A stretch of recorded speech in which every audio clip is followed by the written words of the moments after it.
Okay, well, we're going to give this a second to populate, and I just put some stuff on the socials to let people know that we're hanging out this evening. This is part 2. I went and had some dinner, and I'm back. We're just getting this drum set up. You can kind of see, here's a shot of the whole, or a large, most of the live room here. Anyway, we're just doing some work on these drums. I'm putting together a setup that I'm going to be using the next few days to do some recording with. And normally, this kind of thing, especially on a night like this where it's just kind of me doing stuff, normally I don't stream this stuff. But we're trying to do a few things. We're trying to add to our subscriber count and our watch hours over on YouTube. So if you're here on YouTube and you're not already subscribed, make sure you hit the subscribe button. Give me a thumbs up. That helps the algorithm to know that you like this kind of stuff, and it'll show it to more people. But yeah, please subscribe to the channel. We got an August 2023 goal of getting to 1,000 subscribers on YouTube, and through things like doing these live streams like what we're doing right now, trying to get our watch hours up to 4,000. I think we're maybe 3/4 of the way there, and that way we can monetize the channel. I've had a channel on YouTube as long as there's been a YouTube, but never thought about monetizing it until now, because I like doing stuff like this. It's fun, and this is the kind of thing that if we were really close personal friends where I'd let you come to my house, you'd be sitting here with me while we're doing this. So this is as close to being one of my barbecue buddies as you can possibly get, I guess. Anyway, so it's yeah, Saturday night, and I've just been working here at the studio most of the day doing a bunch of stuff. Also getting ready for Monday. We've got something really special coming out on Monday. I don't want to ruin the surprise. Monday. We're going to do something really cool on Monday. Anyway, so I'm just going to get back to doing the thing that I intended to do in the first place, which I swapped out the jazz kit that was here for the last week or two, as I've been doing all kinds of tracking on that. Sorry, I forget that I have this mic in my hat here. This mic in my hat, and occasionally I tap it when I'm moving my hat. Anyway, so what was I saying? Oh, we had a jazz kit set up here with it was a Gretsch new classic kit. It's that 20-inch bass drum that's sitting right over there, and a 12 and 14-inch toms that are in the other room. And so we're swapping this thing out. Let me see if I can give it to you in an easy place here. Let's see. See if you can see from this camera. No. Let's see. Sorry. It's my new boss lady sending me some texts. She's out looking at some shows and getting some ideas for what we're going to be doing with this new traveling show. More on that later. Anyway, this kit that we're working on right now to get some sounds for is a Gretsch 1957 three-ply round badge kit, and it's got the tack logos on there. The logos that are basically just tacked on to the actual shell of the drum. I showed that to you in part 1. Now, what I'm going to do, because what I'm setting up for is I'm setting up for this surf rock record that I'm recording a bunch of drums for, and the archetype or the prototype, the sound that we're going for is very much a Mel Taylor kind of Ventures surf rock sound. So these 1957 round badge three-ply Gretsch are a great place to start. And of course, we're going to start with, now I don't know what year this came out, but this is a stop sign badge of some sort. It's a newer badge though, with the paper label that's on under there. I'm guessing this is probably sometime around the early 2000s, the snare drum. But this is your iconic chrome over brass Gretsch 5x14 snare drum. It's got the little beading or whatever they call that, little etching that they have in the middle of that. But this is this drum is on so many rock records. You know, people talk about the Ludwig Black Beauty. They talk about how it's such an iconic recording drum. The Black Beauty and the Superphonic are two of the most recorded snare drums in history. But one that I don't hear getting nearly enough love, and I happen to think it's because these things are not cheap either, is this Gretsch Chrome over brass. This is an iconic rock and roll sound.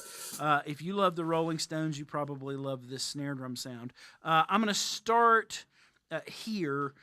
Snare drum wise. Now, if you were on the earlier stream, you probably heard me hit the kick drum. I'm gonna just, I think I believe that all the mics are. I haven't looked to see what's live in your feed as far as live mics yet. But I'm gonna turn my hat mic off, and we're gonna just have some overheads. And I think that these bass drum mics are working as well. Let's just kind of listen to this kick drum a second.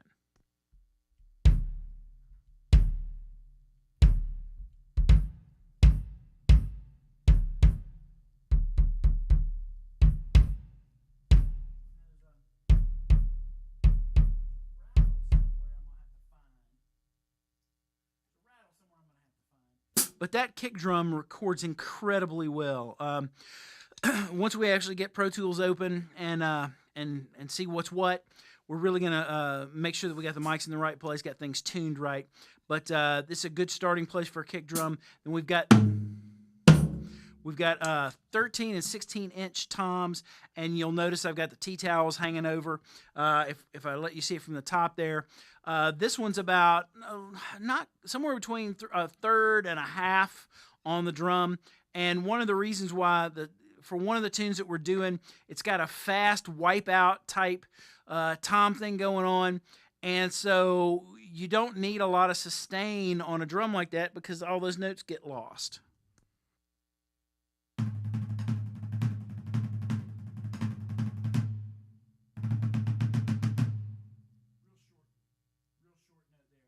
Paul, we're back. Yeah, my invisible symbols, my imaginary symbols. And then we got a short note over here on. I've got to find that rattle. I don't know if you hear it, but I definitely hear it. We're going to find that rattle. But the T-towel is about a third of the way across the drum here. It's just to control the resonance of the drum. Really make sure that we get a nice short note, but I don't want to kill. I mean, it's not laying over the top, so it's totally killing the sound. You hear it? You hear it? Yeah, you hear the rattle? Yeah, we're going to find out where that is. There's just something loose, and we'll find it. That's one of the things about these vintage drums you're always chasing is you're trying to figure out, is it...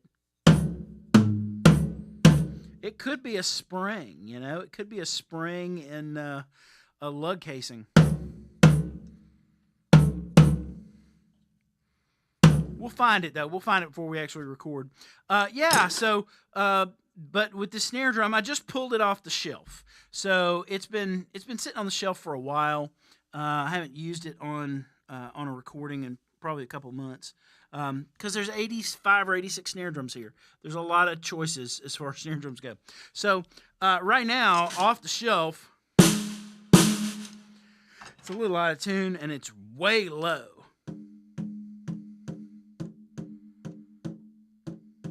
So that's definitely low. We'll come up on it.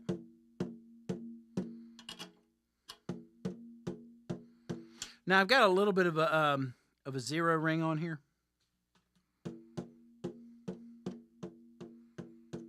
That'll control some of that. But the other thing is that bottom head is definitely low. Now, I haven't changed the bottom head on this drum, and this looks like probably since I got it. But it's been at least 5 years probably since I've changed this bottom head. One thing about having so many snare drums around here, things like bottom heads, since the drum doesn't get used every day or every week, sometimes depends on the drum. Head changes aren't something that has to happen every single time I use a drum. Oh, that's better. That's already sounding better. There's one thing that I definitely can tell we're going to need to do here, though. So some of this is coming through my hat mic.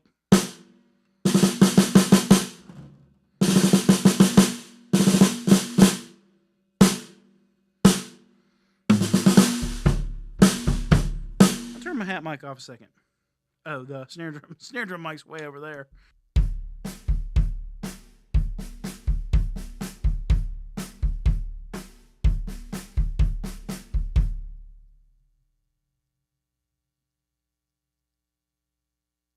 All right, turn that back on. All right. I'm turning my mic on and off instead of using my mute switch here, which I should be using. The problem there's a little bit of extra afterbuzz, and the problem is I'm cranked all the way down on this this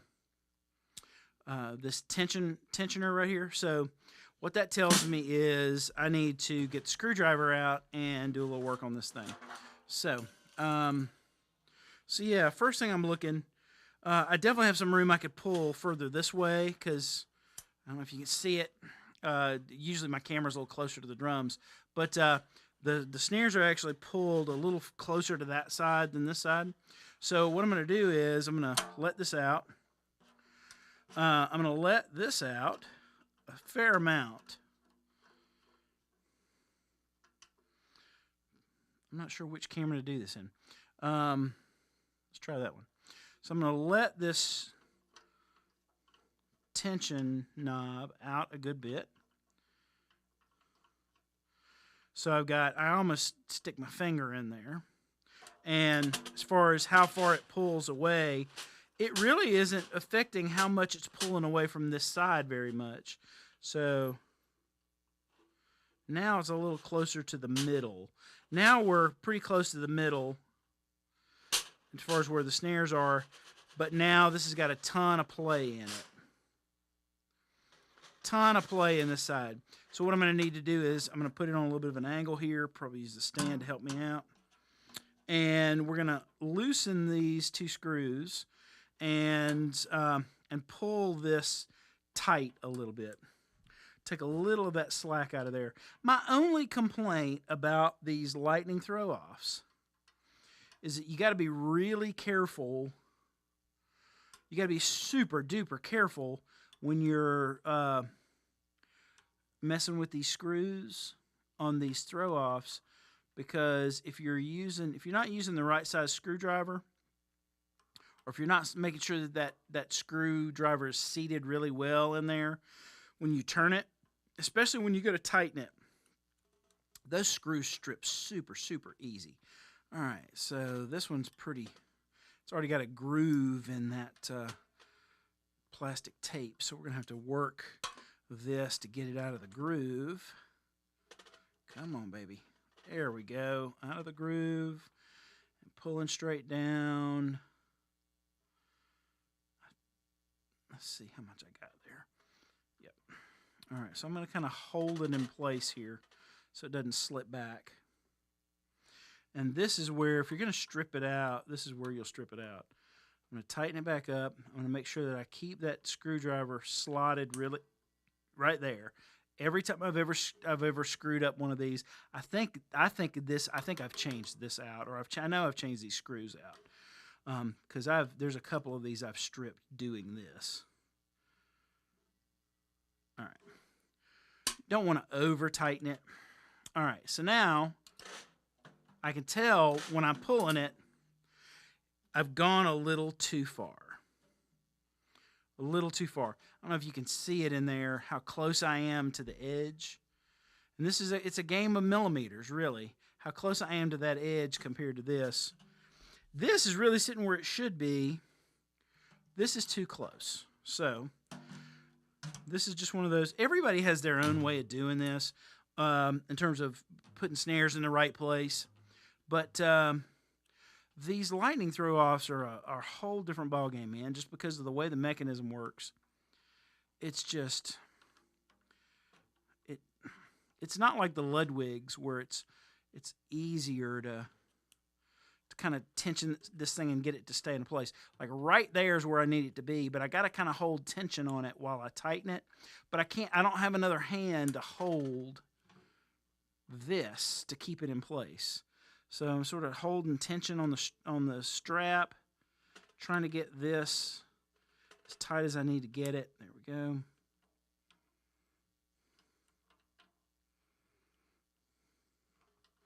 It's just a pain in the butt. Now, Okay, so now it's almost dead center. Man, I almost look at this bottom head and I almost feel like I want to change it, because I don't know if you can tell, this head's been on here long enough that it's etched a pretty good groove in this bottom head, and I've had to put a lot of tension on this. We may end up changing this out.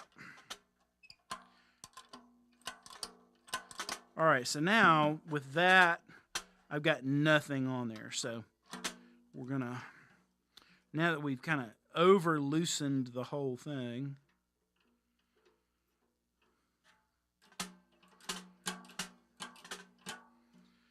I don't want to get all the way back up in there, so as I pulled it there, maybe I need to turn around and pull it here just a little bit. So we're going to kind of make that adjustment over here as well. Just going to pull this tape in a little. Yeah, this is, and see, that's the other thing. That's a different size, that's a different size slot. This is the other thing. And Gretsch, I wish you'd fix this. Maybe you have on the new drums. The screws on the butt plate are a different width. These slots for the it's like they're a slightly different width or depth. So when I sit this particular screwdriver in there, it doesn't sit deep in the screw. It's not even in the screw, actually. I'm gonna have to go find another screwdriver because this one's not getting in there. It works perfectly fine on this side, and these are also, those are like rounded screws. These are flat screws on this side, so it's two completely different. My point is, it's two completely different screws that tighten these things, and maybe that's why I stopped where I stopped with the tension the way it was before. But it's two completely different screws from this side to the other side. So you need two different kinds of screwdrivers. One smaller one for this one and a larger one for this one. If you use one that's too small, you'll strip this one out too. It's a really soft metal they make these little screws out of.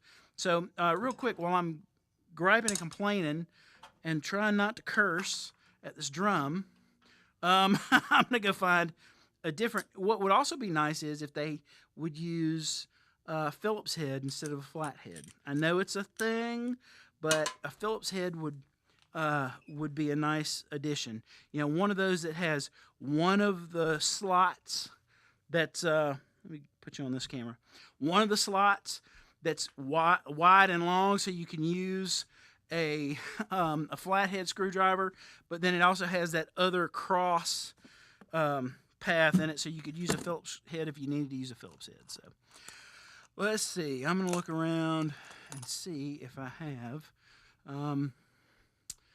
have a screwdriver, because my tools are in about 8 different places. Let's see. All right, that's a smaller one. Maybe this one will work.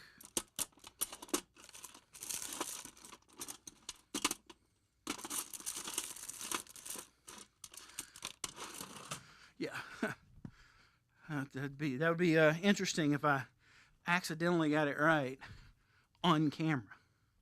Yeah, yeah. So this is a smaller one, and yeah. So let's see if this is gonna get it.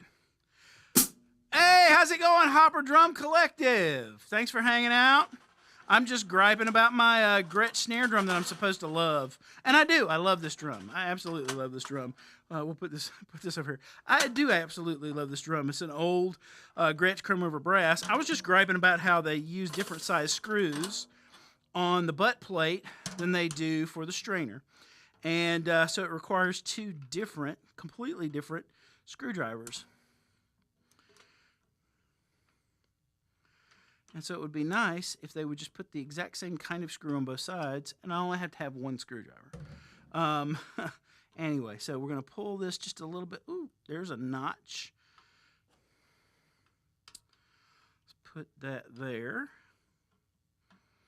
It's super easy with either one of the screws that they use on these Gretsch butt plates and throw-offs, that you have to make sure that you get a screwdriver. They're not real deep. You have to make sure you get a screwdriver that's thin enough to sit down in the well. Super easy to strip those things out. And unfortunately, it's not like you can just go to Home Depot and buy one. All right, so let's see. Now I think I went too far the other way. So I'm going to try that smaller one for a second on this side. Ah, yeah, it kind of works. Let's pull this just a little more on this side. There's kind of no real science to this. I mean, I've seen people do this stuff half a dozen ways. The problem I was saying earlier before you got here, Hopper D is there we go, right there. That's where I want to be. Is because of how this whole setup is made on these lightning throw-offs. This part floats. You really need a third hand. Ooh, see, I almost stripped it. Even that small one just doesn't, it's not deep enough to get a screwdriver to sit far enough down in there. All right. Still really not enough. All right. I'm going to go, see, I don't like how close I am there. It means I need to go the other way.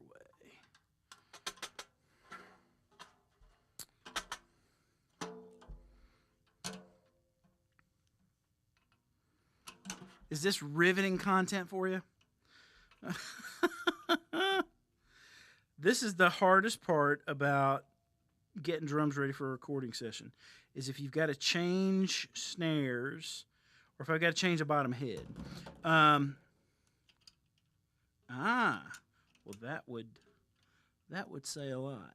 All right, I'll tell you what.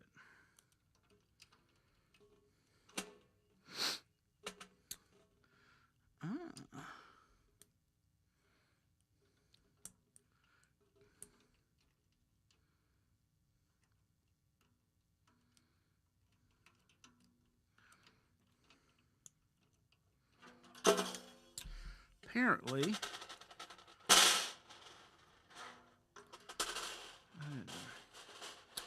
I was getting a little too much give in this. Let's see. There we go. Where's the other end? Come here.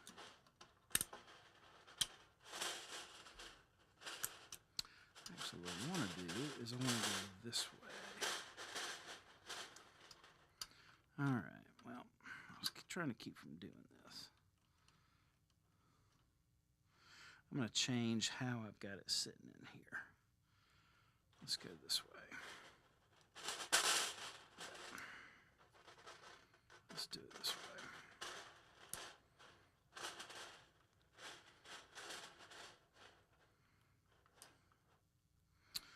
So, there we go. That's probably how I needed to have it in the first place. So it goes up behind the thing and then comes back down the front.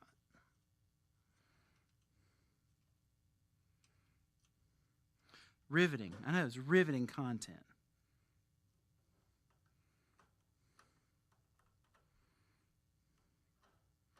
This is why I don't live stream this, because when normally I don't make it a point to talk to myself while I do this. I may be on the phone with somebody while I do this. You know, normally I have a friend on the phone that I may be griping and complaining about to this. All right, there we go. I think that's going to do it. Yay, baby. All right, so let's put it there. Make sure it's falling parallel. I don't have it crooked. I may have a friend on the phone that I'm griping about this too. But, ooh, I almost stripped it. But yeah, normally I'm not talking to myself while I'm doing this. And this is new for me to live stream this part of the process. Yep, right there is where if you're going to strip it, you're going to strip it there. All right. So how are we doing? How are we doing? Let's put it in. Ah, look at that. Ah, yes. We're getting there. Yep. Cool. And now I've got enough on the butt plate side that as I tighten this, it's not going to run off the edge of the drum. Yeah, left myself just enough. So I've got plenty of room to tighten this thing up. All right, that was a pain in the butt. Let's tighten that tension. Let's get in there. Now, let's, what did I do with my key? Right there. Let's see about, I'm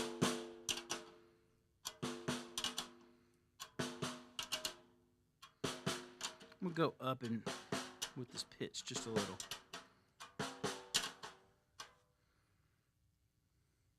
This is where I need a camera person.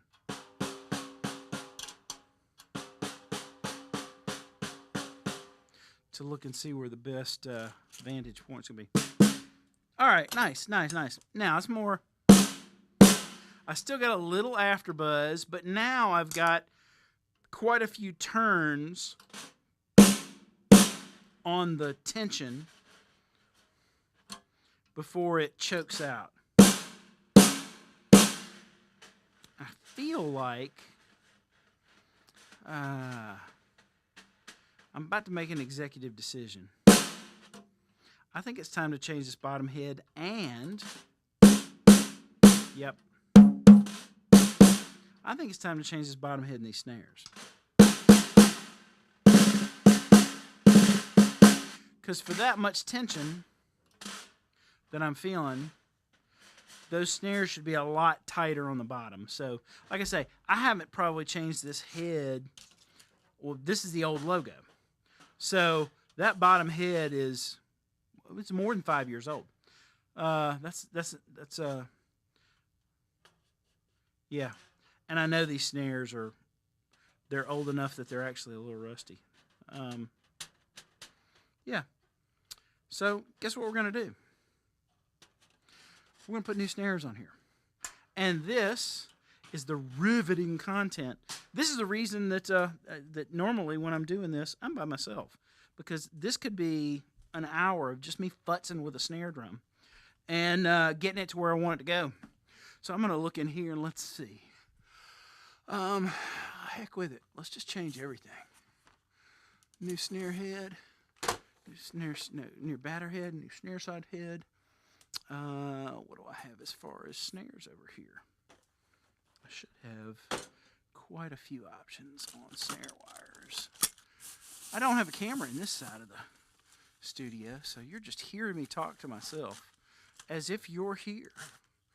Those are snappy snares. I don't even know why I have those. I haven't used snappy snares in 2 decades. Let's see. Well, dang nabbit. Let's see. It's a family show. I have to watch my mouth.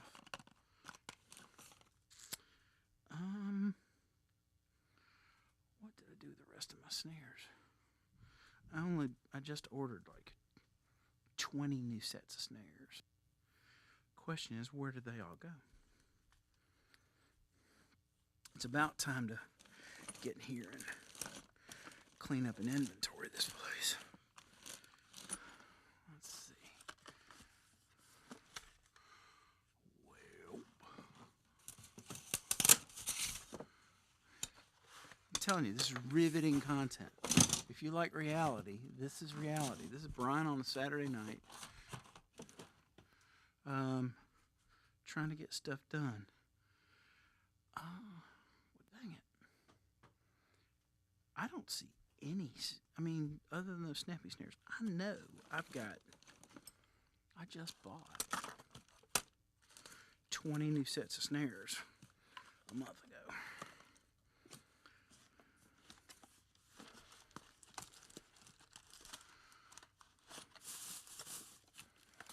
Somebody tell a joke. I can't see your comments, but somebody lighten the mood here.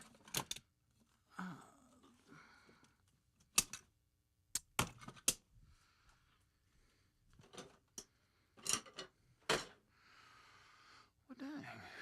What's up with that?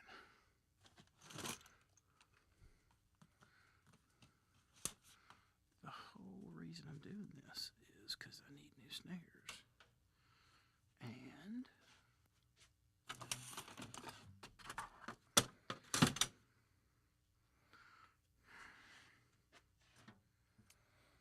talk amongst yourselves. Let me tell a joke. People, what's funny is, yeah, I'm out here. People are probably, they're wondering, what, where, who the, what the, let's see. I just had a whole shipment of stuff that came in. And we put heads out there and filled that stock up. If you've ever been in my studio, it looks like a music store sometimes. Because normally when I order drum heads, I order a lot of drum heads. Probably as much as most music stores order. Most of your neighborhood music stores. But snare wires. Oh, there we go, right there. I want to show you this because I wasn't kidding. So, this is what I was looking for. So, so we got 1, 2, 3, 4, 5, 6, 7, 8, 9. That's 9 sets of snares right there. Brand new sets of snares in different varieties. 16 wires, 20 wires. There's a 15-inch 20 wire, 14-inch 20 wire. That's for a vintage drum. So what are we going to do? We're going to do, I think we're going to do 14-inch 16 wire. 16 or 20, not 24. I got some 20. There's 2 sets of 24s.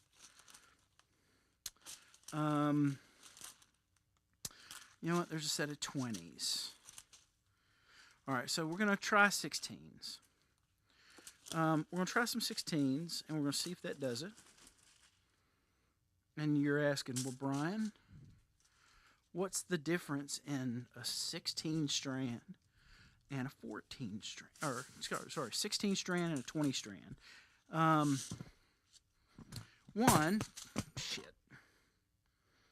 Sorry. Family show, Brian.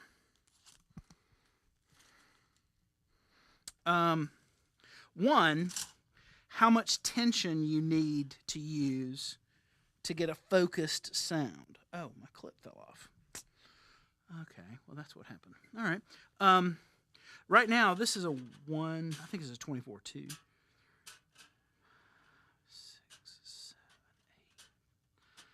7, 8, 10, 11, 12. Yeah, it's a 24 wires. It takes a lot more tension on a 24 strand of snares to get a focused sound, because you've got, if the tension's pulling from the very middle with the strap, with the nylon straps, there's a lot less tension on the edges of the mechanism. So the more of those that the more snare wires you got, you either have to use some strings. Let's see if I can show you in here. You either have to use some strings and pull from a wider place, or you just have to use a lot of tension. Anyway, that's part of probably what the issue with this is just that for the focus sound. Now, maybe for what I was doing with this, the last time I used this drum, maybe I liked that sound. Maybe I wanted that sound. I don't remember. These drums get used. Let's do that. Which one's easier to do? Butt plate's easier to do, actually. These drums get used for so many different things in so many different ways. You know, I can't keep up with when the last time I used one of these. And but I put you in. How about let's go in that camera or that camera. I can't keep up with the last time I used any of these drums, because they get changed out almost daily. See, I wish if you could see that. Yeah, it's pretty much, there's a groove in that head. It's definitely time to change all this. I futzed around with it all that time just to make this decision. So apparently whatever sound I was going for, and it was tuned low when I pulled it off the rack, so maybe I was going for a real fuzzy sound. But for what we're doing with this surf rock stuff, I want a much more focused tone out of the snares. I don't want a whole lot of afterbuzz. So I think I'm going to try the 16s. I think the 16 on this 5.5 by 14 chrome over brass. I think the 16s will be just fine. Be plenty of snare buzz, plenty of crispiness. These Pure Sound snares sound fabulous, and yeah. So if you're just joining us, I'll go to this camera for a second while I'm doing this. If you're just joining us, I'm setting up this kit for some recording we're doing. Tomorrow night? Tomorrow night. Working on a surf rock record. And actually, I'm going to have to take all of that off. Okay. Yep. Might as well just unscrew both sides. Working on a surf rock record. And so I'm going for a real vintage kind of tone. And I'm going for a Mel Taylor type of thing. Since the tunes we're doing are, I think one is actually Venture's cover, maybe. So I'm definitely going for that vein. Listening to the tracks that they sent, the guitars, and the whole approach to the whole thing is that. And so, yeah. I want to get as close as I can to that sound. Now, the one difference that I will say, Paul, if you're still here watching, in the invisible cymbal setup, once there's actually cymbals sitting here, if you're familiar at all with Mel Taylor, you know he had a kind of a unique setup in that he only used one cymbal, crash cymbal, ride cymbal. It was the everything cymbal. So he had one everything cymbal. We're just going to undo. I didn't think about that. We just got to undo both sides. He had one everything cymbal and a set of hi-hats. I'm not going to go that far. I am going to go ahead and put up at least one other cymbal and probably two cymbals, just so I have some choices. And I'm going to save these tapes. That's the snare side, and this is the strainer side, butt strainer. Yeah, these things are about had it. They're, I don't know if you can kind of tell, but they definitely have seen their better days. So we're going to replace that. And yeah, this head is just toast.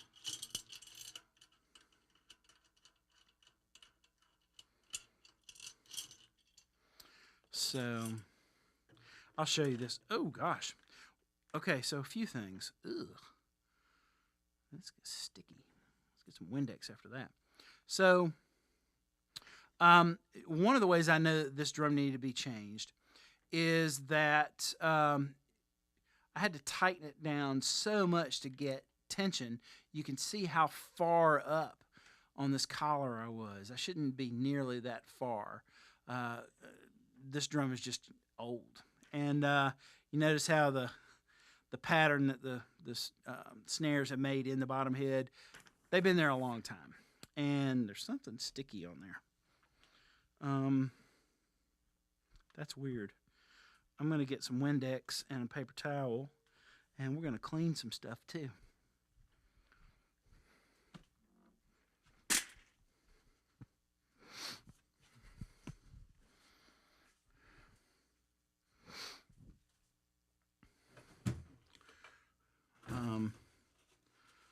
While I've got you here in the bathroom with me, I'm not going to do anything that's going to embarrass either of us. Anyway. Yeah, so usually, because I've got enough drums here, you know, it's not like I make it a regular habit of maintenance in my gear. I don't have a routine weekly for going around and replacing heads and snares and all this kind of stuff, they get replaced kind of like tonight. I know I'm going to use something tomorrow, and I pull it off the shelf, and if it'll tune up and do what I need it to pretty quickly, yeah, I don't need to do anything. Yeah, there's some kind of gunk on there. But like in the case of this, if I hit the drum, usually I can hit the drum within a couple of key turns and a few minutes. I can always tell that something's in dire need of attention. So for this one, definitely something about the tone of it, just everything about the tone of it from the jump was like, I don't know if I can tune this to get what I'm looking for. I think this drum needs some love. And sure enough, get in there and find something. I know I didn't put any beeswax on that head. I don't know why it would have some gunk around there. I do put on wood drums, I do put some beeswax on the bearing edge. Not on metal drums, but on... Alright. That takes care of the funky gunk. I'm wondering, is it on the inside of this? Looks like it might be. I don't want to lose those. So I'm just going to put my tension rods right there.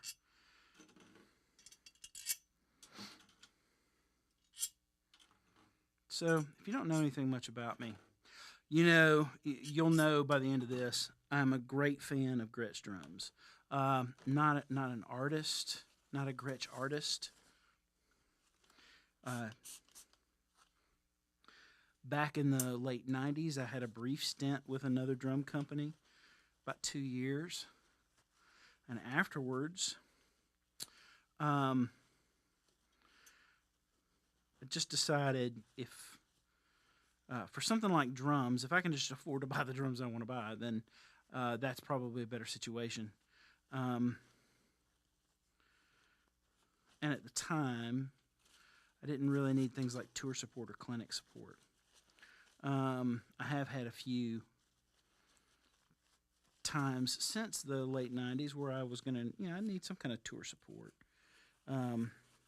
Or like going to do a TV thing in another city and wanting to have, a particular kind of kit. Normally, if you're an artist for a company, especially a drum company, they've got, like if I had to go, if I wasn't, let's say I was a Gretsch artist and I needed to go to see that, I don't know if you can see this on camera.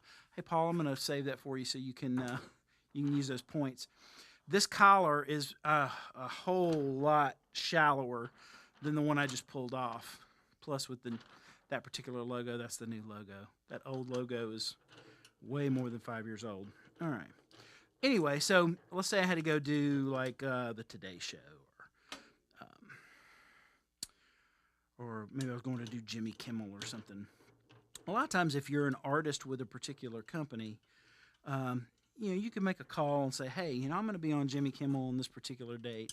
Or maybe you're doing a run of the late night shows. We're going to be in New York on this day, and then a day or two later we're going to be in L.A.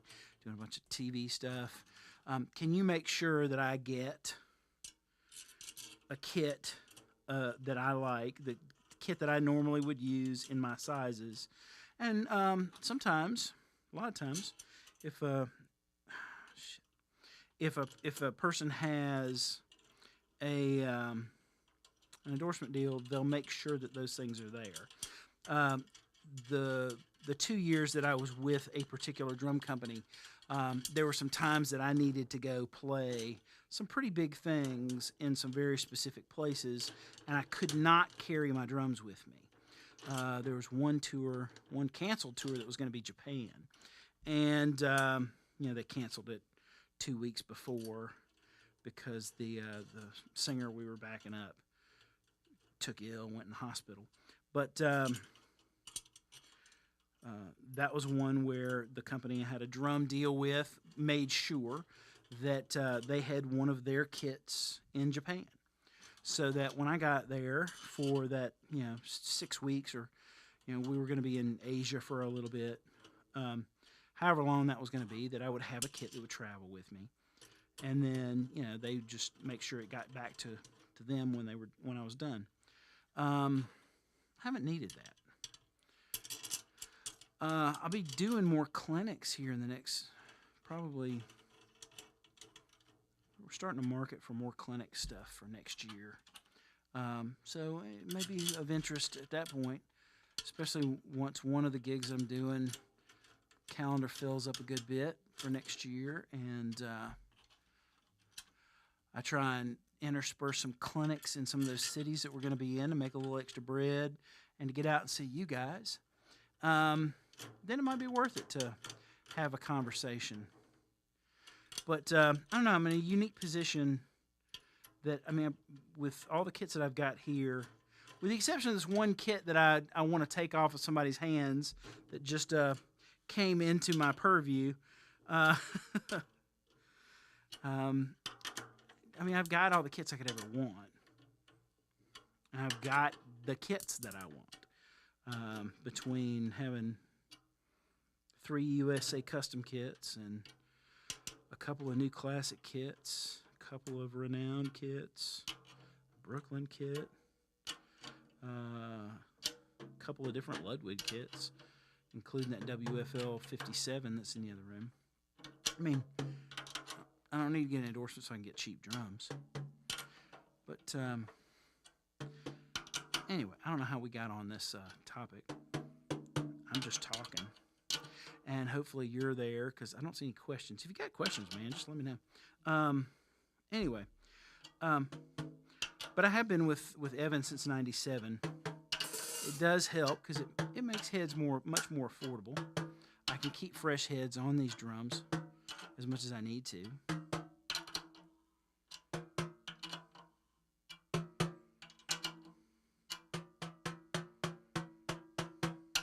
Now, something to know about, I'm going to go over to this camera here a second. Something to know about tuning a snare drum. This is an 8-lug drum. We got 4 here and 4 there. 2 pair here, 2 pair going this way. One thing to know with snare drums is because of the snare bed that's cut, if you've got what feels like and seems like it should be the same tension all the way around the drum, the 2 tension rods on either side of the snare bed are always going to be a slightly lower pitch, because you're having to tune out the extra little bit of slack that you've got from that little dip with the snare bed. So you have to do a little extra tension on here, feel-wise and pitch-wise. They always, even when I get the pitch up, they still... You hear they still sound a little bit low compared to the outside ones.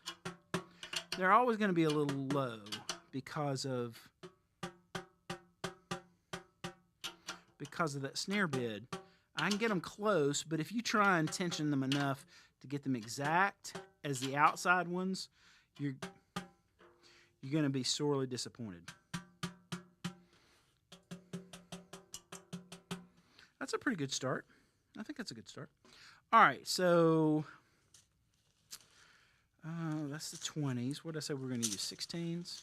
We're going to try 16s because I want a little bit more focused sound on this drum. 20s are for me have been more the magic number here lately, but because of the particular sound that I'm going for,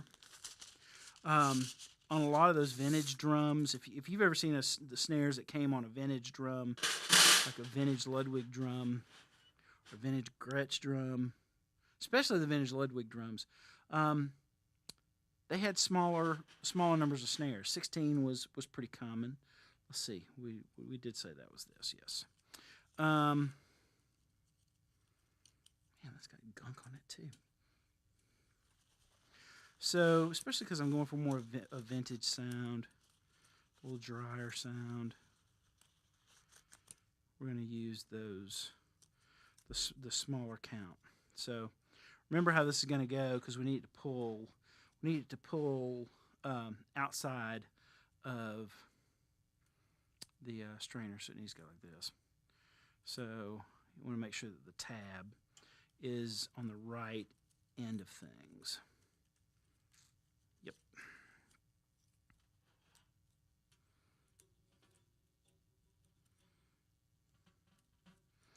Come on, baby. Get on there.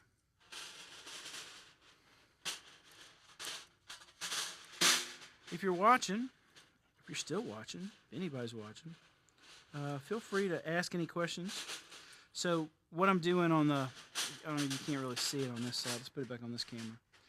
Normally this camera is a lot closer to the drums, but I want you to see the whole room if I have to get up and walk around.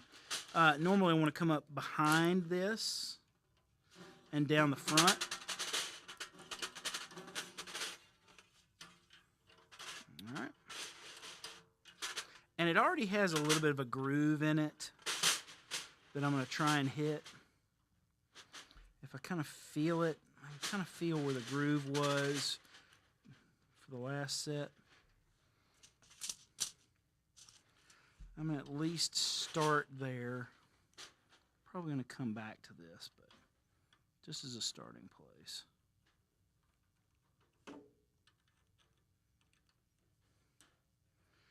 This is the trickiest part of this whole thing.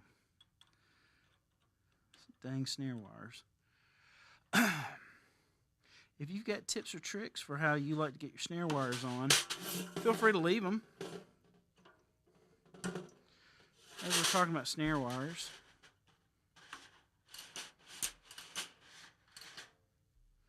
all right.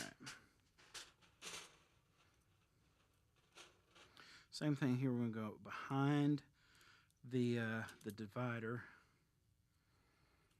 or the clamp, the thing that we're tightening down. We're going behind it and then coming down in the front of it so we can pull down on it. And I'm going to go back and let there be a little, loosen this back up a good bit. All right. I'm going to see if I can do this without completely loosening that. Riveting stuff, riveting content.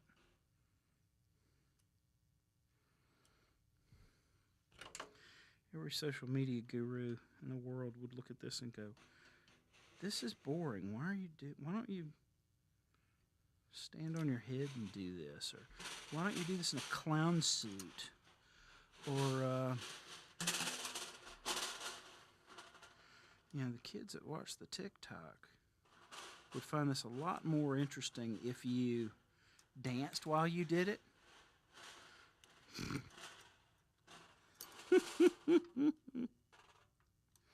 Oh, screw it. I'm going to have to unscrew. Literally, screw it. I'm going to have to unscrew it and then screw it to get it up under here. See what I did there? All right.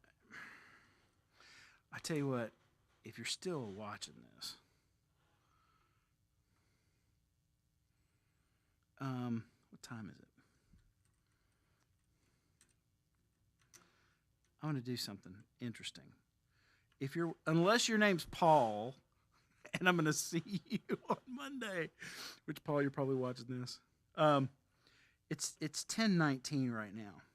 If you're watching this live, and I'll have to get it within the next 5 minutes, in another window, if you're on your computer, or if you're near a computer, go to your computer and type me an email. Send me an email to brian@brianstevens.com and say, "Brian, it's 10:20 p.m. and I'm watching you fight this snare, fight the battle of the snare wires." Send me an email that says that. The first person that sends me an email that says that, I'm going to send you a care package of a G1 Evans coated batter head, a 300 snare head, and a 20 strand 14 length snare wire set, so that you can completely overhaul your own drums.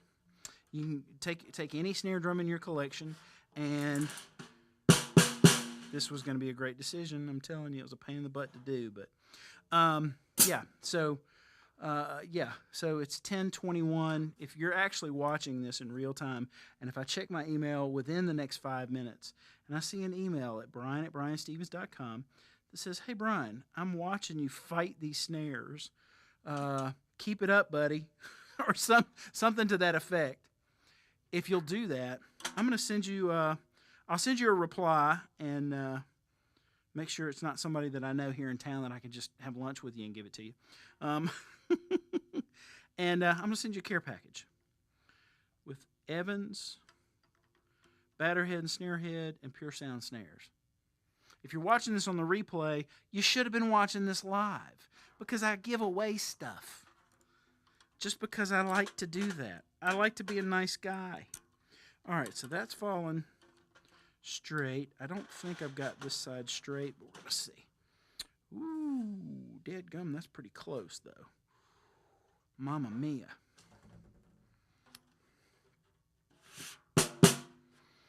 That's pretty stinking close.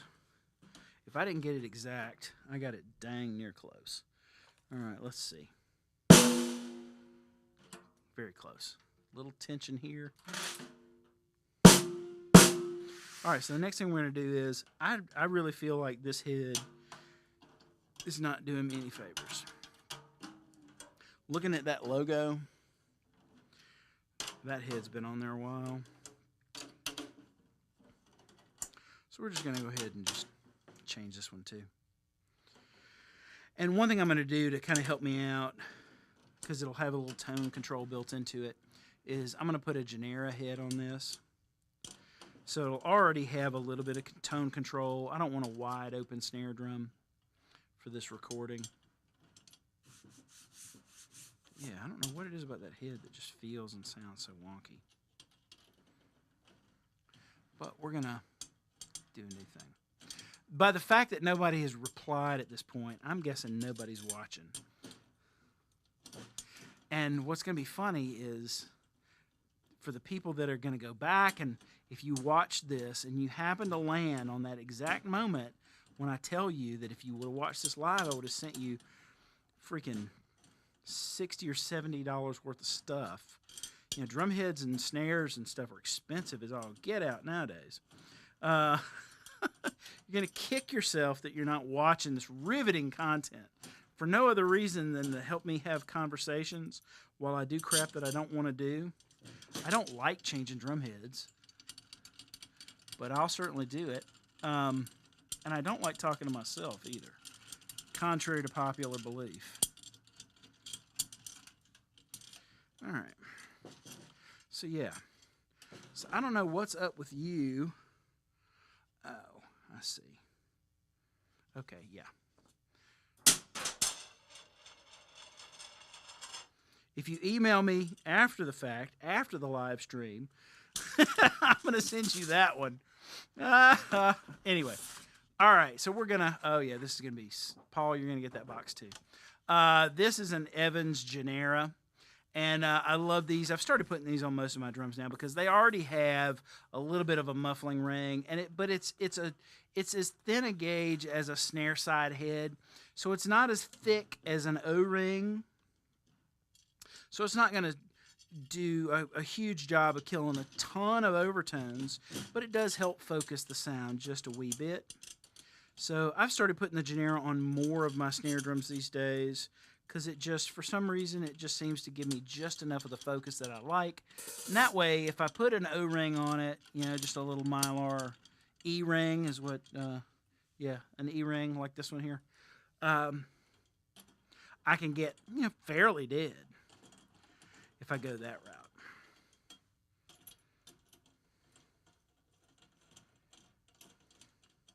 When I'm not talking, this goes a lot faster. I'm learning that as I'm working on this. Not talking allows me to move a lot quicker.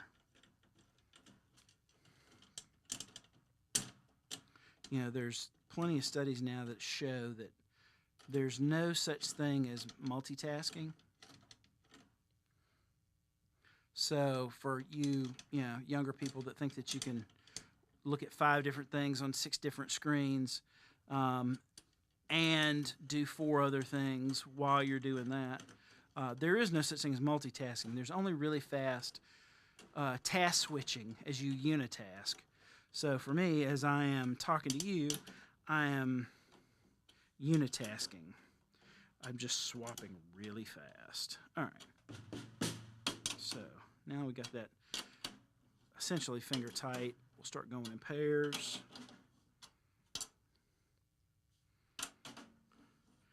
Let's go opposite pairs.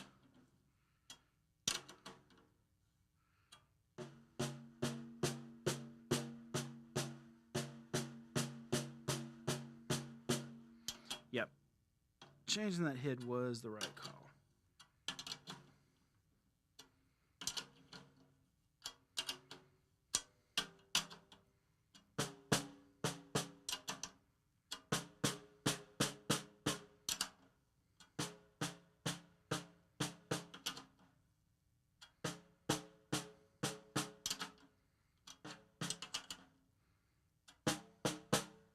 So this may be a little too tight for this right this moment.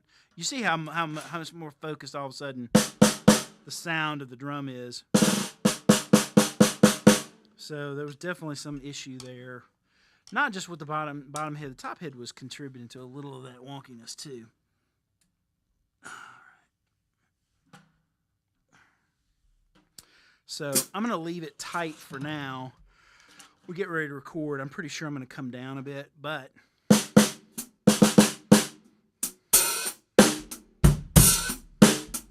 should probably turn my mic off.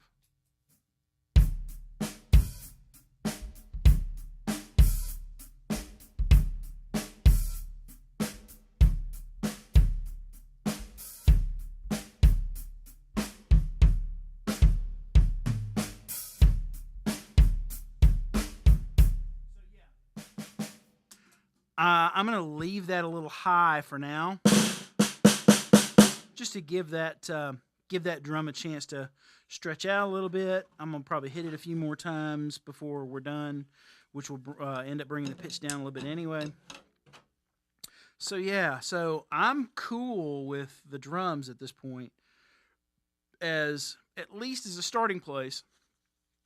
It took us flipping, an hour and a half to get there. But I'm cool with where we're at now. Not cool with the mess that I made, but so yeah. So drum-wise, I'm cool with that, other than letting that stretch out a little bit. I'm going to kind of work the placement of these mics just a little bit. Go ahead and bring this back in.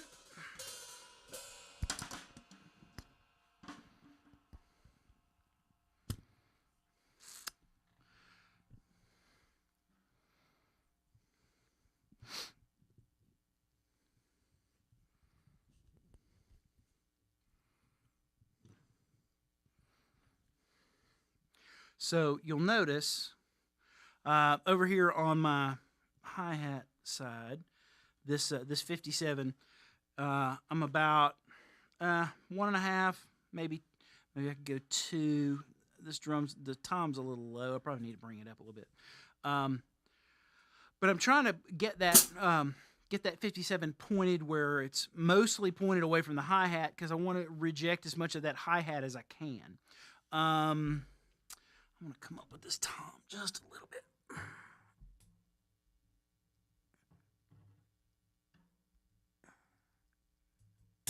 Oh, something stripped, or something didn't. Uh-oh. I think that stand just gave out.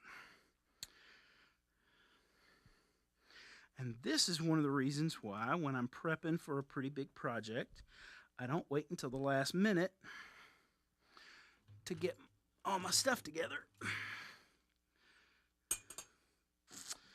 Yeah. Huh, interesting. Well, sad to say. Oh, the plastic busted. The little plastic gasket in there just cracked in half. Interesting. All right, well, All right, well, so yeah. So the little insert in there, little plastic just cracked. I might be able to super glue that later, but I'm not worried about it. I can grab another snare stand. Fix that later. See if we can fix it later. Let's see. Oh, actually, yeah.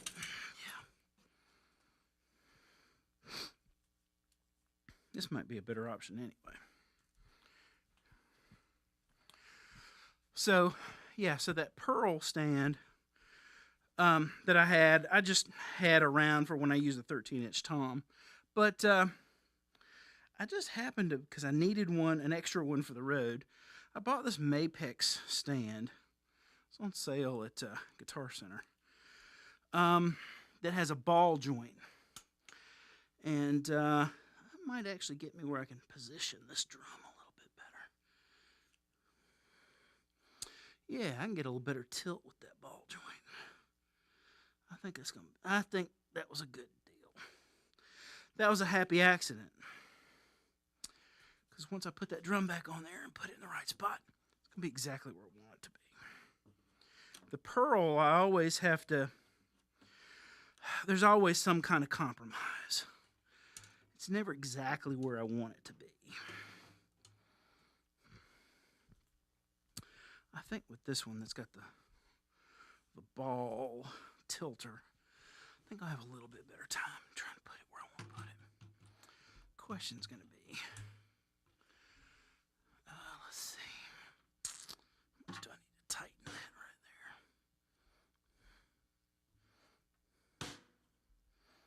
Man, I bought that pretty good. Yeah, there we go. Yeah. Just bring it in and over a little bit. There we go. Nice.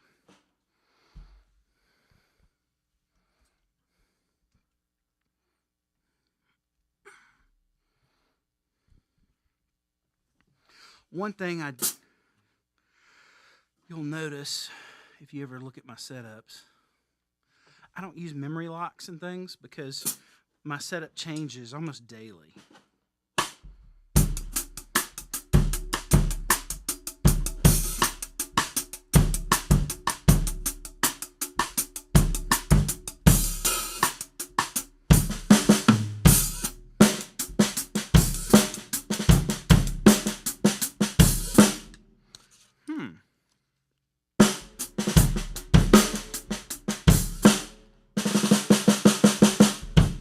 You know what? The ring may be too much of a buzzkill or of a vibe killer. I may do something. I'm going to leave the ring on for now, but I may go with something even lighter than this when it actually comes time. All right, so we went through all of that. Finally got a drum sound that's going to work. Now, let's talk about cymbals. Cymbals.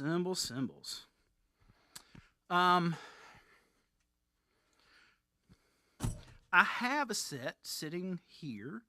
I have a set of period correct hi-hats, but I don't think they're going to be the sound I'm looking for. I want to let you hear them though. So yeah, so these would be period correct. These would be early 60s Zildjian hi-hats.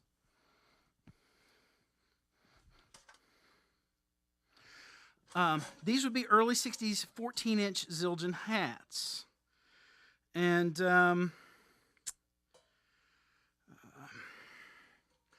I think while these are going to be period correct, meaning they're from the right time period. Is that one heavier than that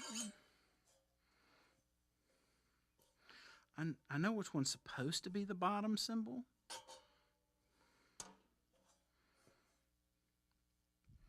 I think I haven't had these hi-hat cymbals all that long. I got them last year. They actually came with, I think he was using the bottom cymbal as the top cymbal. And I think all those years. I got them from the guy who originally had these cymbals. Got them back in the early to mid '60s. Zildjians. I think he played with them upside down. Because to me, that seems more like. Now, I'm going to turn this mic off a second.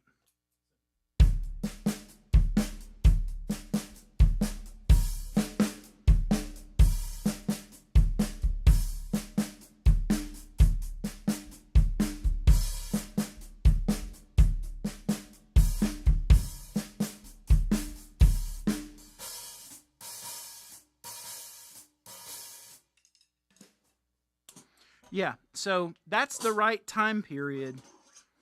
And if I were doing something like an R&B thing or something where I wanted kind of a funky hi-hat sound, those would be the hats I would use.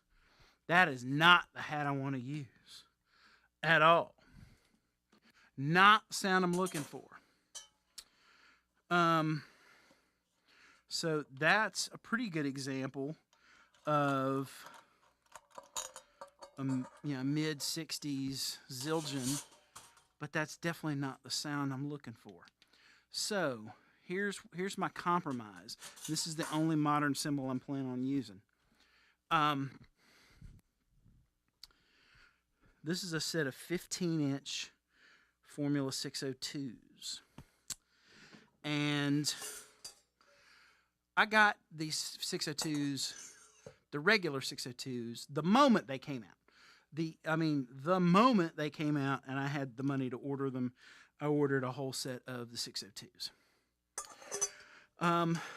Before they were coming out with before I knew they were coming out with them, I'd started scouring to try and find some vintage ones because there's something about that sound, and you're going to hear it in just a second. And I'm using the 15-inch hats, not the 14s. I just gotten to where I like the sound of 15s, but in this case, yeah. For some reason, for this series cymbal, I just think that the pitch of the 15s sounds better recorded than the 14s a lot of times. It's that pitch difference between the two sizes. But listen, now, if you remember what the other ones sounded like, go back in a second, your mental Rolodex, or if you're watching this on a recording, go back, just cue it back a few minutes and listen to the other hi-hats, and then listen to these.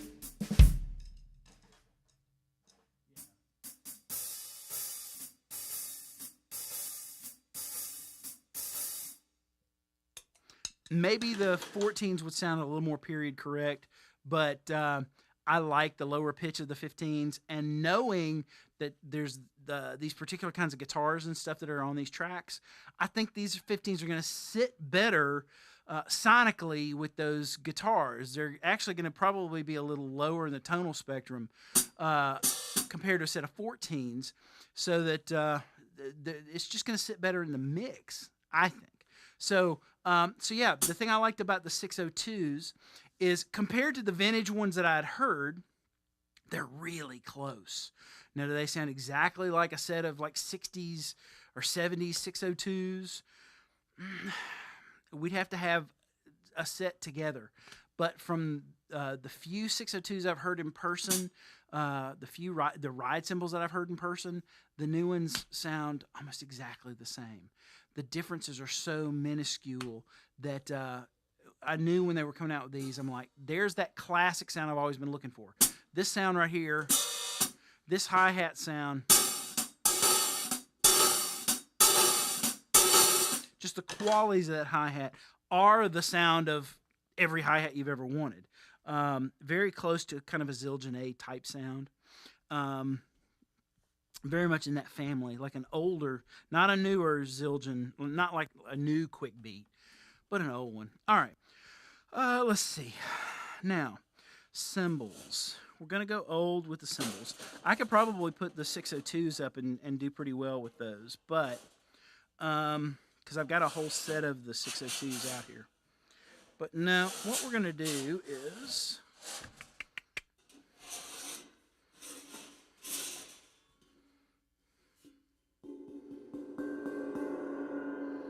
so that's a 22-inch ride cymbal. Let's pull that out of the rack. 22-inch ride cymbal. And then I have a couple of 22s that kind of double as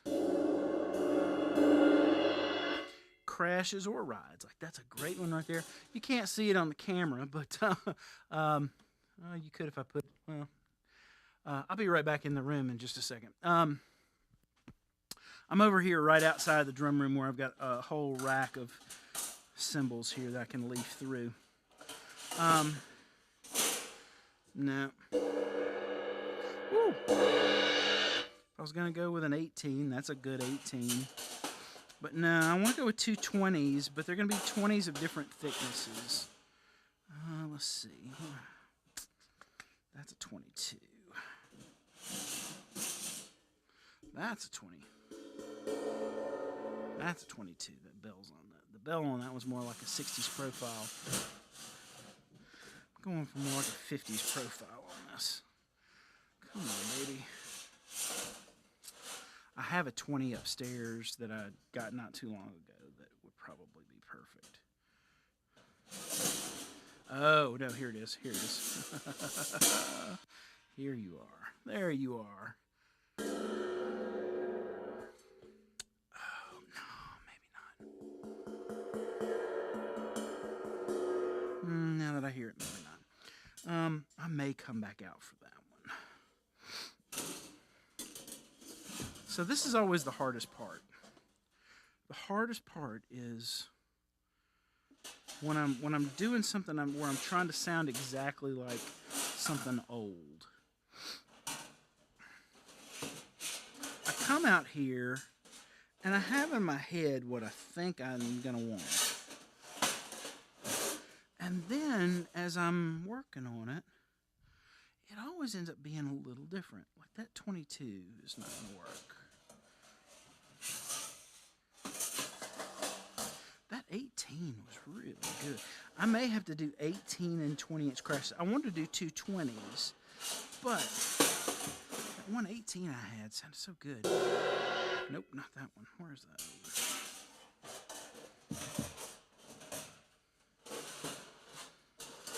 Oh. Here we go. No, that's more like an... Why's that got stuff on it, too? No, that's more like an 80s thing. I'm going to leave that out because I need to clean that off. That looks like a soda pop spilled all over it or something. What's up there? Riveting content. Ah, there it is. Is that it? No, that's a 404. Nope, too bright. I might could get away with that 602. Oh, man. Tough call, tough call, tough call, tough call. That 22 is almost a little too thick. I thought I had one more 20 that was thin, but I'm not seeing it. Man, I know I have another 20 that's super thin. I'm just not seeing it. Nope, too dark. People are hearing a voice, but they have no idea where it's coming from. Was that it? That was it. No, that's too thin. I'm out here in the hall where the cymbal rack is, and I'm trying to decide about cymbals for this track. I should have pulled that one I had in my hand. Now I can't find it. There's enough cymbals out here. I mean, there's enough cymbals out here that I get lost in it sometimes. I need one more. I know that 20 upstairs is probably perfect. Dang it, where's that?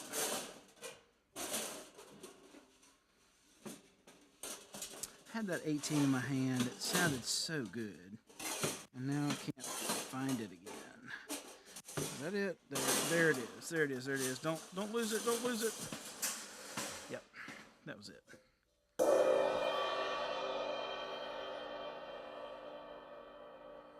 I think that's going to be it. All right, so what I settled on is we got a 20. Yeah, that's a 20. It's kind of dark.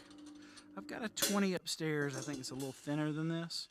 So I think I may go up there after it. I've been meaning to clean it because it's been sitting in an attic for 40 years. I just got it.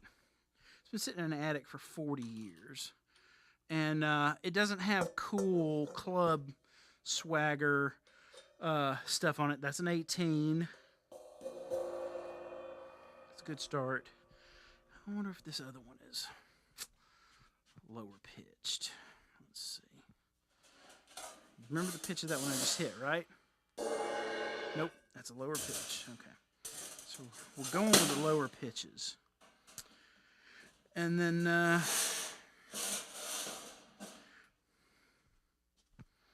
22.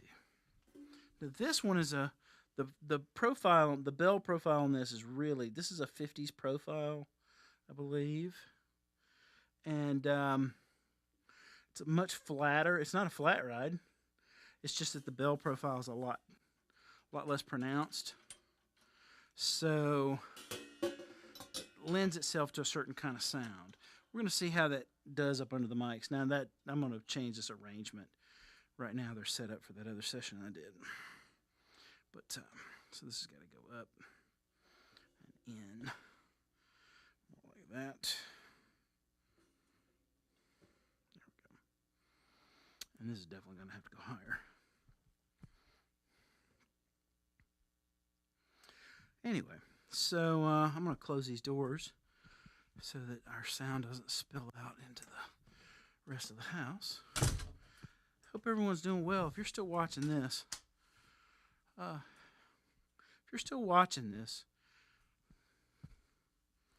shoot. Oop. Pop that camera. All right, so here's the deal. It's 10:48. Hang on, let's see if anybody sent me an email. Probably not. Hey, Jeremy Roberts just subscribed on YouTube. Jeremy Roberts, thank you for subscribing on YouTube, buddy. I tell you what, it's 10:41. Jeremy Roberts may still be here. All right, here's what we're gonna do. I did the thing with the with the snare head stuff earlier tonight. There's a symbol I'm missing. Is it over there? I bet it's over there. There's one symbol that I don't see. I think I'm missing. I think it's over there. So it's, if you're watching this, it's 10:49 on a Saturday. And if you've just come in or if you've been here the whole time, I appreciate you watching. I appreciate you for subscribing. There's tons of great content on here for you that I hope that you get a lot of value out of. We just put a brand new video up today about swing feel and swing time and learning comping vocabulary behind the drums. So there's tons of great stuff on the channel. I've been putting videos up here for more than a decade. I'm just now getting serious about it. But if you're here and it's 10:50, we'll say 10:50, you shoot me an email, brian@brianstevens.com, BrianStepens. My name's spelled on the channel. You can figure that out. brian@brianstevens.com. Send me an email now, right now. If I get it in the next 5 minutes, that says, hey, man, I'm watching you right now. You could comment. That would be awesome. But I want to see if you'll email me. If you'll shoot me an email so that I don't forget and doesn't get lost in the tubeness or whatever, or if you're watching on Facebook or Twitch or whatever, shoot me an email. Hey, it's 10:50. I'm watching you. I'm going to send you something, probably a DVD and maybe a pair of sticks. So real quick, I think the other symbol I want is in a pile over there, but I'm going to turn off this mic for just a second. Let me see how much battery I got left. Oh, I got plenty of battery. I'm going to turn this mic off for a second. I'm going to hit a few things. I don't have all the mics back up yet, but we'll get some kind of idea.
Check, check.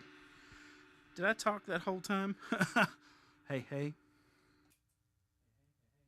Yeah, I guess I did talk the whole time with my mic off. Sorry about that. If you know anything about Mel Taylor, he only used a set of hi-hats and one cymbal. I'm going to have a little bit more than that just for these recordings. But I'm really looking for, especially this side of the kit, the right sound. I think the hats are going to be perfect. This still remains to be seen.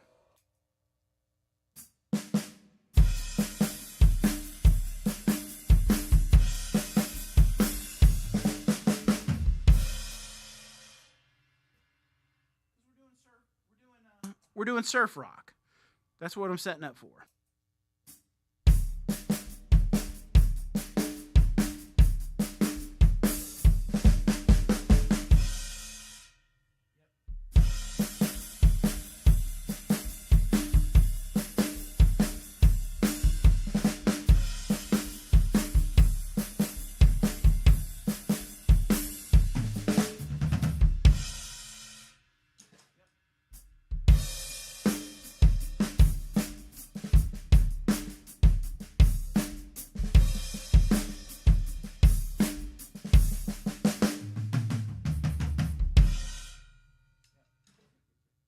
So already just letting that snare drum sit, I can feel the snares are kind of seating in a little bit more.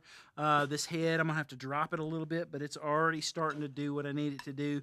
Although I am gonna ease up on the muffling a little bit.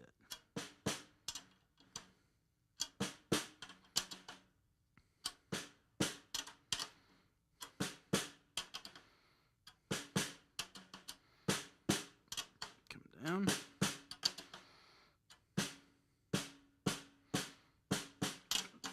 Back up there.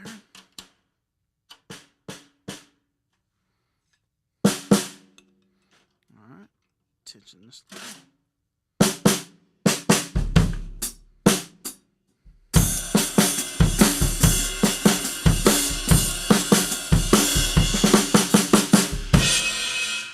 Yep.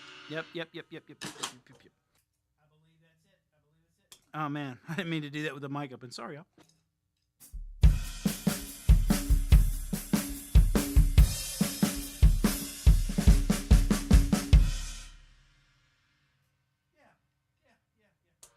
Yeah, there's a sound I've got in my head because I know we're doing surf rock that I'm really trying to go for a particular kind of sound. And I think we're pretty close. Like I said, I've got a 20-inch cymbal. It's pretty thin. It's upstairs. I need to clean it first, But I've held off on cleaning it because it's going to be part of a Session Ace demo that we're filming for the cymbal cleaner. Last time when we did demos, we just did everything in the kitchen. We took samples of everything in the kitchen, and there's a lot of people either couldn't tell the difference between a clean cymbal or a dirty cymbal, or just because they liked a drier, darker sound. Some people were like, I kind of like that dirty cymbal better. I'm like, you can't hear. And so I've got this 20-inch Zildjian from the 60s up in my office that has been sitting in an attic for like the last 30 or 40 years. And we may have to find time to shoot a cleaning video with it before, or heck, I may just use it like it is, if it sounds right. Anyway, yeah, so let's make sure we got mics in place. One of the things that's different about this setup, let's talk about what's different about this setup. I'm going to go with 421s for my tom mics. So over here in my mic locker, you know what? Yep, there we go. There's two 421s right there.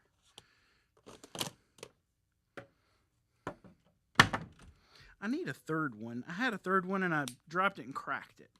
I just haven't bought another one. I missed out.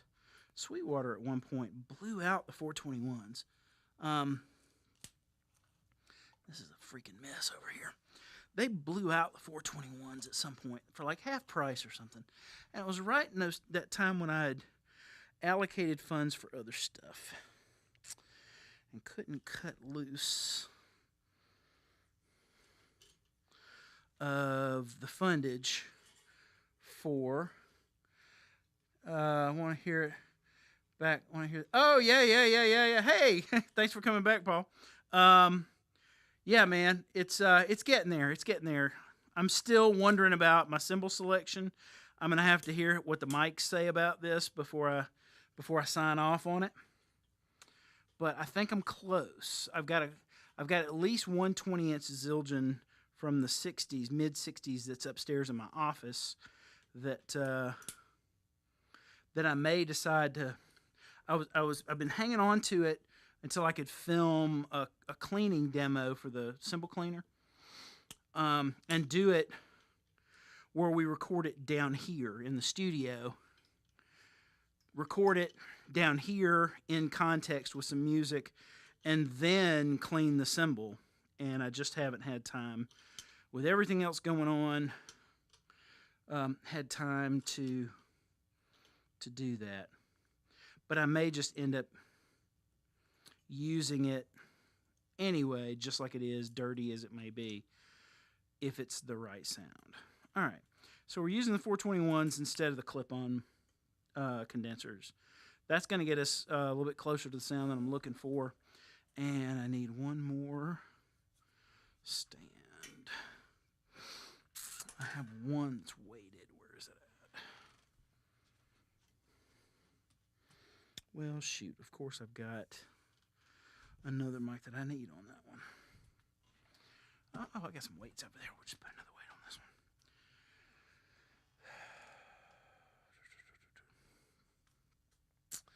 Yeah, I'm trying not to use these these silver stands,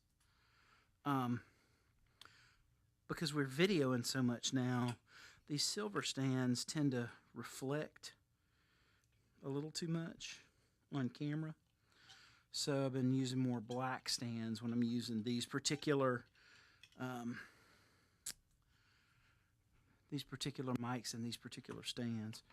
But since the one that I had ready to go is holding a big tube condenser mic that I'm using for some other stuff, and I can't move it right now, I'm just going to do this. All right, Mr. 421. I still haven't hunted down that noise yet. get there.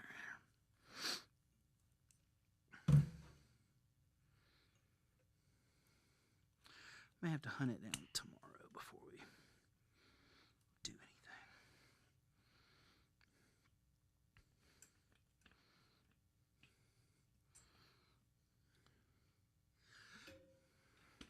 So while you're on, and while anybody else that's watching is on, if you're on YouTube, something that you can do to help. We're trying to get the channel monetized. One of the reasons why I don't make more videos is because when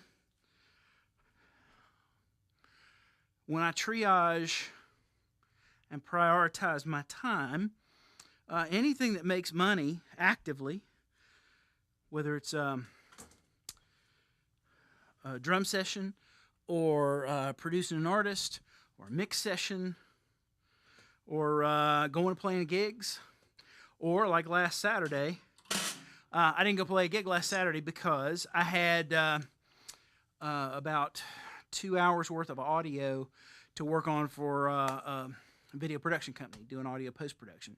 I can make a lot more money doing that than I could going and playing a gig. So, but yeah, one of the reasons, just being completely transparent and honest, one of the reasons I don't make a ton of YouTube videos is, you know, when I'm triaging my time, allocating and trying to manage my time, the stuff that pays gets slotted in first. And for me,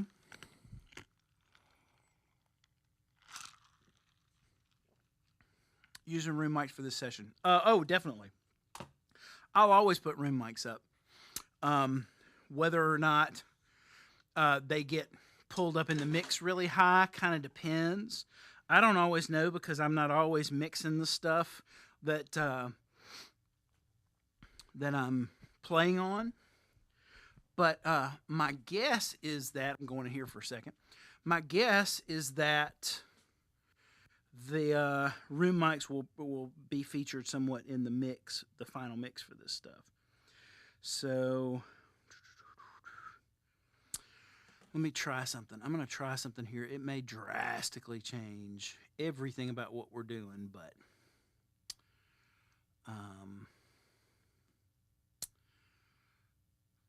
4-piece Brooklyn. Load, confirm. All right, so that might have just changed everything about the sound of our of our wonderful mix. I went over to the last live stream mix I had set up. I'm just out of the room right a second, setting up to mirror Pro Tools to live room to my station next to the drums, so I can do some of the things I need to do over there.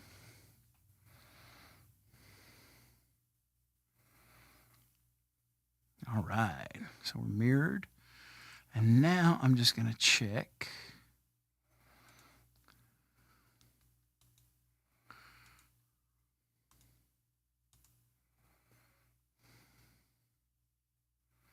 Six and 8, yep. Let's make those active.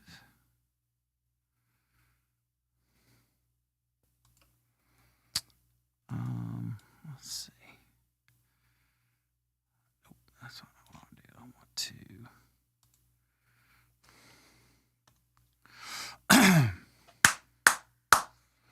All right, I see some stuff that's going. Let's see what's working and what's not. For right now, we're going to take Pro Tools Mix out of our feed. All right, I'm still talking to you, right? Yeah, good. Okay.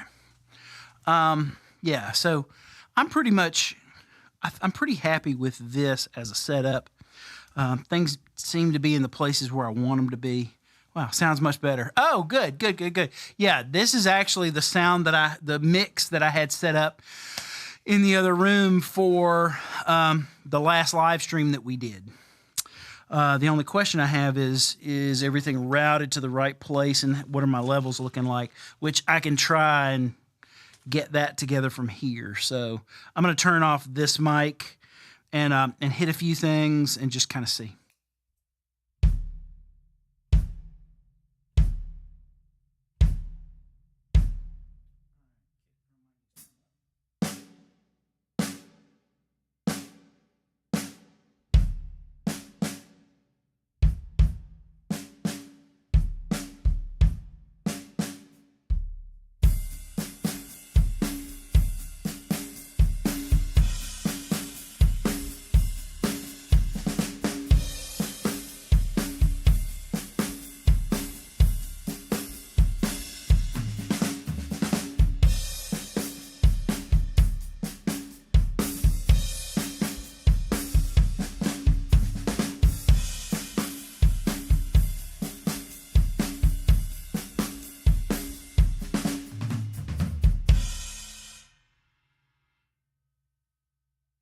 I'll go back to the live stream and check that mix out. It looks like everything's working except Dante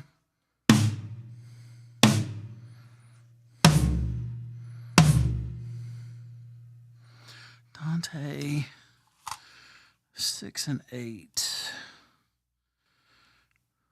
Come on, wake up. I just need to check my... Yeah, right now my tom mics, it may just be a gain thing. The gain between, check. The gain difference between those clip-on condensers and these 421s is huge. So yeah, that's something to check. And then the outside kick drum mic needed to come down. Come up a little on those. This is off. Why do I feel like I'm not getting...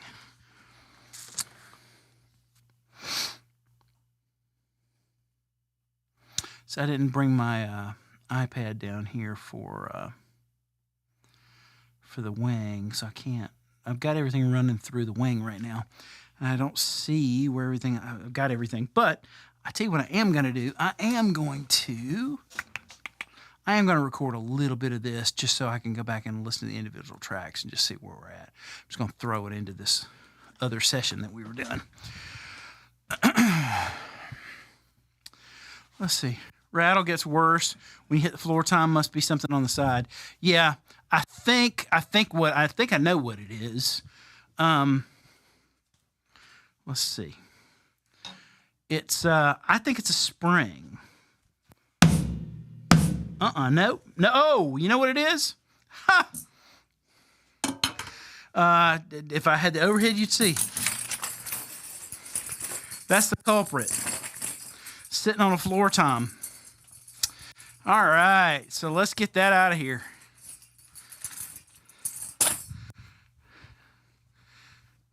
That should be gone now. Let's just see. If I hit it and it's gone, hallelujah. Oh, no, just one of the noises is gone. I hear something else rattling, though. So this is where we got to check all of our... I use a rack in here. If not everybody realizes why I use a rack. I use a rack in here. It's the only place... I haven't used a rack since 1995. But the reason I use a rack in here in the studio is it makes these changeovers so much faster. If I can, if I need to completely change the setup and I had stands, I'd need to make a lot of changes to accommodate that. But with this rack, I have a lot fewer things that I have to do if I want to completely change the setup. I'm talking to you tonight while I'm doing this. If it had not been talking to you, this is maybe an hour and a half total. Yeah, the other's gone. That's good. I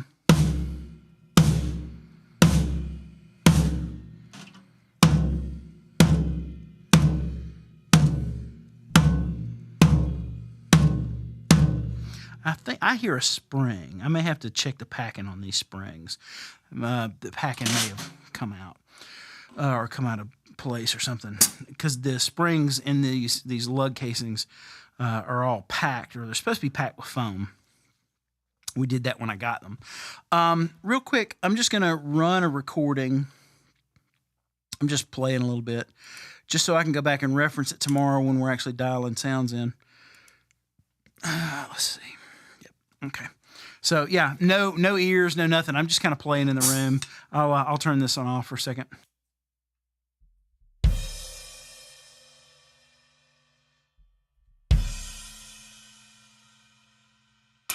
I almost guarantee we're going to change this 18.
That one tune we're doing's got the tom thing.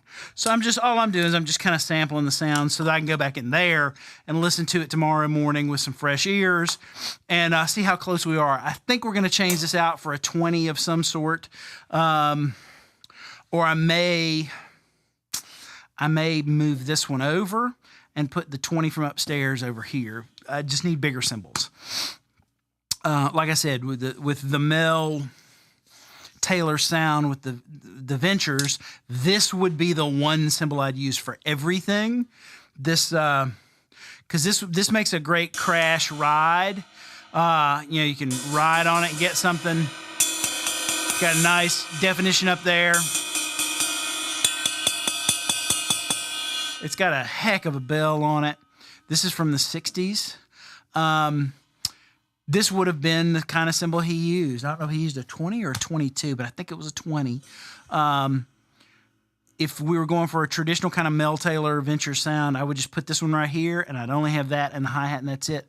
But we're trying to expand the palette just a little bit because we've got a bunch of other tunes to record for. But yeah, so that's the setup for now. Now I'm just going to clean this mess up that I've made of of this room with all of this. And yeah, so just to clue you into what happens when I'm working on stuff tomorrow, which we may or may not stream. I don't know. I've got to make sure that I can stream. If we're going to stream this, I got to make sure that I can stream the tunes that I'm recording, that it's okay for you to hear this stuff. That's the other reason why I don't do a lot of live streams when I'm tracking, is because a lot of times people don't want folks to hear their music before it's out in the public. Not everybody's hip to the whole the journey process thing where you kind of show people your work as you go. So 9 times out of 10, most people, as I'm cutting stuff, are like, nah, I'd rather you wait until we finish it to let people hear it. Or the things that I have to track to, maybe they're worried about the song itself. A lot of times when I'm tracking drums for stuff, I don't have much more than like a piano and a vocal or a guitar and a vocal with a click track. But the song is still there, and the song may not even be copywritten by the time that we're working on tracks for it. So that's one of the double-edged swords that I have to work with streaming actual client work. And so yeah, so I'll have to check with them, make sure they're cool with us streaming this. I don't think it'll be a problem. I don't know. We'll find out. If we can stream the sessions, I'll stream them. If not, I'll definitely video them so that we can use the video after the record comes out next year. So, or heck, the record may come out this year. No, it won't come out before. It won't come out. No, it won't come out this year. Coming out next year. Anyway, I hope this was kind of informative, that you've sat here for the last couple hours working, seeing me work through this process. The next thing for me is, number one, find out gain-wise what I need to be doing with my toms. And when I had interns all the time, this process was also a lot quicker, because as I was sitting there doing what I was doing, I would have an intern messing with things. Or if I had an intern who was a drummer, that intern may play while I'm adjusting stuff. When I'm here by myself, it's a lot more back and forth. So I'll go back in, I'll listen to everything, I'll check my levels, I'll do a little bit of work to make sure that I get these tom mics at the optimal level, make sure that they sound great in the Pro Tools. And yeah, I'll do that first thing tomorrow when we get ready to cut stuff, and then I'll start cutting tunes. And how many tunes I cut tomorrow really depends on the surprise that I got coming Monday. The thing I'm doing on Monday. We're supposed to do a photo shoot tomorrow for this thing that I've got happening on Monday that I can't tell you about yet. That's going to be really, really cool. Toms sound great. Awesome. Good. That's mostly the overheads. I mean, most of the sound is going to come from the overheads and the kick drum and the snare drum mic anyway. And then the rooms are going to be part of that sound. But I need to make sure I get good, clean tom sounds too, because especially if they want them nice and punchy and real up front, you're going to need the close mics. So yeah. So that's definitely one of those we want to check those. But yeah, so tomorrow I'll make sure that I get all my sounds dialed in. Whatever that last little rattle is I need to fix, we'll fix this one little rattle that's happening over here. And then yeah, I'll just kind of start. I'll cut as many as I can cut tomorrow, and then Tuesday or Wednesday will be when we're cutting some more stuff. So, yeah, so that's everything. I really appreciate you for sitting. If you're watching this after the fact, make sure that you hit subscribe, hit the like button if you like this video. Go back, and one thing that could really help me out a lot, if you want to help me, is go back and check out some of the videos on the channel. There's drum lesson videos, there's performance videos, there may be a couple of product review videos that are on there too. I forget. There's like 100 and something videos on this channel, I think. I'm not sure how. There's a lot of videos on this channel. Some of them are as old as 10 years. It'd be awesome if you watch those too. There's a few videos with me and my buddy Shannon Corey talking about drum stuff, talking about traditional grip, talking about snare drums, talking about all kinds of cool stuff. If you'll have to dig to get them because they're at the bottom of the list. But there's some great videos that I've just been putting up here for free for you guys forever. Well, we're trying to monetize the channel now. That's the thing to do with YouTube channels, is monetize the channel. That just allows me to make more videos for you. So, yeah, make sure you subscribe. Make sure you hit the like. Share any of this stuff with a friend. And one thing that will help a lot over the next month is go back and watch some old videos. Let's, if we can get that view count or watch time hours or whatever they call it, we can get that thing up to 4,000, then we can monetize this channel. So yeah, we get the subscribers up to 1,000 by the end of August, get our watch time up to 4,000, we can monetize the channel, and who knows, if there's enough money in this, I'll make videos for you every week. We get enough people subscribing to this channel that like this content, I'll make a ton of videos for you. It's just about, I gotta pay. Oh, please do. Please go like all of them, Paul. Yeah, I mean, I got a mortgage to pay, and I got a studio to pay for. Somebody's got to pay for cameras and lights and all this other crap. Yeah. So that's, anyway, I hate talking about money, even though we have to talk about money, right? Yeah, anyway, Paul, thanks for sticking around and watching everything, man. If for no other reason, I'll just do these videos for you. How about that? If you find them valuable, I'll just do them because Paul finds them valuable. Anyway, I really appreciate you. I appreciate you tuning in and kind of watching this whole process. And that's all I got for today. And I don't have my thing to stop. Oh, there it is. I do have the thing to stop stream. There we go. Anyway, that's all I got now. I need to get to bed. I need to get to bed because I got to be back up about 6:30 or 7 to See, everything sounds great, except that crash on your left. Yeah, this crash on the left is definitely going to get changed out. I think that 20 is going to work a lot better. That's upstairs. Yeah, I think that's going to be it. That's going to be the magic sauce. But I'll go back and listen, and we'll figure it out. I don't know why my thing is just... Anyway, yeah. So, all right, I gotta go. Have a good night, Paul. Yeah, I gotta be up in the morning and learn some tunes and play a church gig. So that's everything I got for you. Sorry, I got a little. My ADD really kicked in there towards the end, didn't it? That's everything. Thanks so much. Until next time, I really appreciate you, and I'll see you when I see you later.